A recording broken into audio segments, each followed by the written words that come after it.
Mr. Speaker, sir, I am sure that this budget is on the whole a very satisfactory one.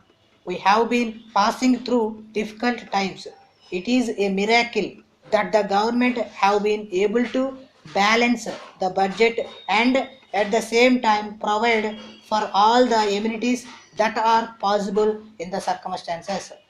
On going through the budget, we will see that no service has been cut short and the government are spending more on education, health and every other aspect of life. So I would say that the budget is a very good and the best possible one under the circumstances. We have taken up the responsibility of the government to improve the lot of the common man. We have been trying to improve his lot, but I should say the conditions have not been favorable to us. So we have not advanced far enough in improving his lot. Our party has been doing its best to raise the level of the common man. But what has been done so far is not enough. So far as education is concerned, all the colleges which have been started only in towns. As a result, it has not been possible for the poor man in the village to educate his children in the village. If at all he does it, it is only at a very high cost, and that is possible only for a few rich people in the villages. In the circumstances, I would like to request the government to lay it down as a condition that if a new college is started, it must be started in a village so that the people in the villages may be able to educate their children therein. So far as medical aid is concerned, hospitals and dispensaries are mostly in towns and in district headquarters where there will be a few lakhs of people. I would like the government to lay it down as a policy that for every 15,000 of population there must be a hospital, however small it may be.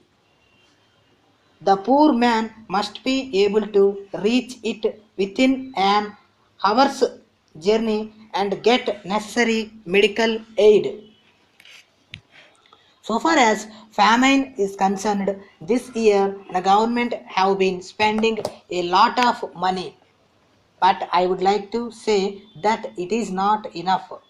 In this connection, the first question that must be decided in giving famine relief is whether the money will be distributed throughout the area where the people are suffering. Laying a few roads here and there or the starting of a few tank repair works here and there will not help the poor man in the village. So I would suggest that works which will keep the poor coolies engaged in the villages themselves should be started. In this connection, I would suggest that village roads may be taken up first for execution. If that is done, the people in the village will be kept in the village in farming the roads. I say this because at present there are no good roads connecting the villages. It is only a very few villages that have been connected by good roads. So, if this is done, the coolies will be able to get work for at least 2 months. Of course, we are not expecting famine to continue, but I am sure that the government will be prepared to spend more. So, I would suggest that road works may be taken up first. I would request the government to happen a program of work at the outset. Letter from Dharma and Company, Kolkata to the General Stores, Patna. Dear sirs, we are dealing in milk products.